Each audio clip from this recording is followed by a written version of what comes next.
Welcome to this explainer. Okay, so today we're diving into an absolutely incredible framework for turning completely dead concrete spaces into thriving, carbon-negative microhabitats built on really rich living soil. I mean, if you've ever looked at a barren urban landscape and just wondered how we could possibly bring it back to life, you are definitely in the right place. We're going to unpack a concept known as PhytoOS, which is essentially an engine designed to seamlessly choreograph living spaces. But first off, let's just get real for a second. Why is transforming a concrete lot into an ecosystem so impossibly hard? Think about the sheer difficulty and frustration of trying to turn a barren urban rooftop, a dead patio, or just an empty backyard into a lush, edible oasis.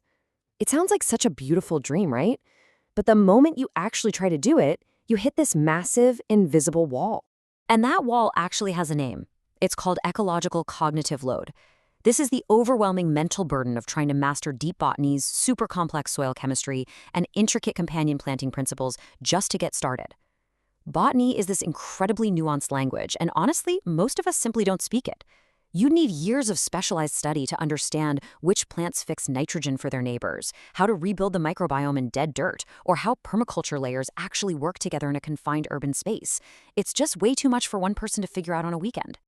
Which brings us to the breakthrough solution we are exploring today, PhytoOS, also known as the Bio-Civic Synthesis Engine. When I first saw this, I realized right away it wasn't just another AI that drafts emails or schedules meetings. No, this acts as both a digital twin and a literal physical choreographer for living systems. It treats your physical terrain like a dynamic puzzle that can actually be solved, totally bridging the gap between raw nature and rigid urban infrastructure. All right, moving into Section 1, meet Gaia, the Botanical Synthesis Agent. Let's see how this actually works. So Gaia is a highly specialized AI agent operating within PhytoOS. You can think of Gaia as your master permaculture choreographer. Instead of you guessing what to plant where, Gaia outputs optimized plant layout matrices, incredibly precise soil remediation steps to rebuild that lost microbiome, and highly complex companion planting maps. It literally pairs deep-rooted plants with shallow-rooted ones so they share resources instead of fighting for them. It ingests your geospatial data, temperature history, and soil tests to figure out exactly what your specific patch of Earth needs to thrive. It effortlessly, completely removes that ecological cognitive load. Now take a look at this beautiful math. And hey, don't let the calculus intimidate you. You absolutely do not have to solve this. This is just Gaia's core optimization algorithm for modeling the habitat's health trajectory over time, represented mathematically as h of t. The system is continuously recalculating the cost-to-benefit ratio of literally every single micro-action you could take in your garden to maximize its overall health. To make it simple, Gaia is constantly juggling three main slices of the ecological pie. First up, you have B, which is biomass growth and vegetative carbon storage. Second is S, your soil microbiotic diversity, which is basically the living heartbeat of permaculture and essential for water retention. And third, you have D, the environmental distress vector. These are things like heat indexes, soil salinization, or pest density, which chip away at the habitat's health. Gaia constantly balances these variables out to optimize your specific ecological goals. But here is where it gets tricky.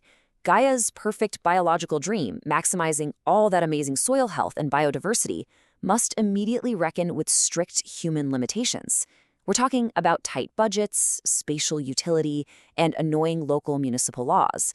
Because, let's be honest, a perfectly optimized food forest doesn't do you any good if it violates your HOA guidelines or costs $10,000 more than you actually have. Which perfectly sets up Section 2, the multi-agent swarm collaboration, a consensus-driven team. See, Gaia does not work in a vacuum. PhytoOS operates as a collaborative multi-agent swarm. It's this fascinating, consensus-driven state machine where different AIs actively negotiate with each other to bring that perfect ecological plan into compliance with the messy reality of human cities. Alongside Gaia, you have Themis, your civic expert who navigates dense municipal zoning laws, stormwater regulations, and those tricky HOA policies. Then there's Hermes, handling all the logistics by locating hyperlocal native plant nurseries and coordinating supply chains. And finally, Plutus manages the biovalue.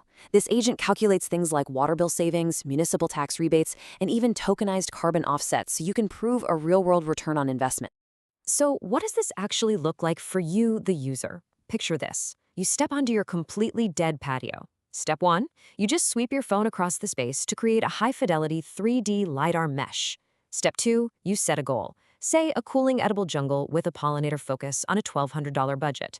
Step 3, you literally watch the ecosystem evolve over 5 years via a holographic AR blueprint right on your screen. And step 4 is autopilot execution, where the agents just take over all the heavy lifting. And under the hood, this incredible, rapid negotiation is taking place. Let's say Gaia proposes a high-density permaculture food forest. Themis, the civic agent, instantly flags an issue, saving you from a very angry letter from your HOA, noting, "The eastern boundary is within a 5-foot property line easement. We must step back the fruit trees." Gaia dynamically and instantly recalculates the plant layouts and shifts the shade patterns to accommodate this legal setback, all while Hermes figures out exactly where to buy the updated plant list locally. It's brilliant. Once that master plan is set, the technology grounds itself in earthy, visceral reality.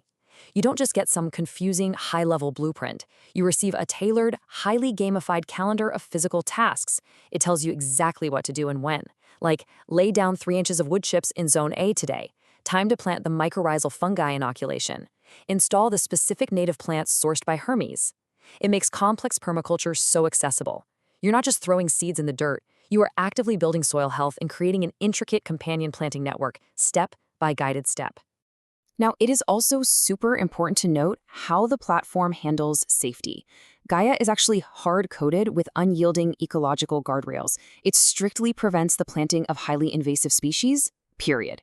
Even if a user demands a specific invasive plant for, aesthetic reasons, the system acts as a strict, non-negotiable boundary to protect the local ecosystem. And looking beyond just individual yards, it's really cool to see the broader social impact here. This framework actually has environmental justice baked right into its model. 10% of the platform's computing capacity and B2B revenues are allocated directly to subsidize physical materials and urban greening projects in historically underserved food deserts.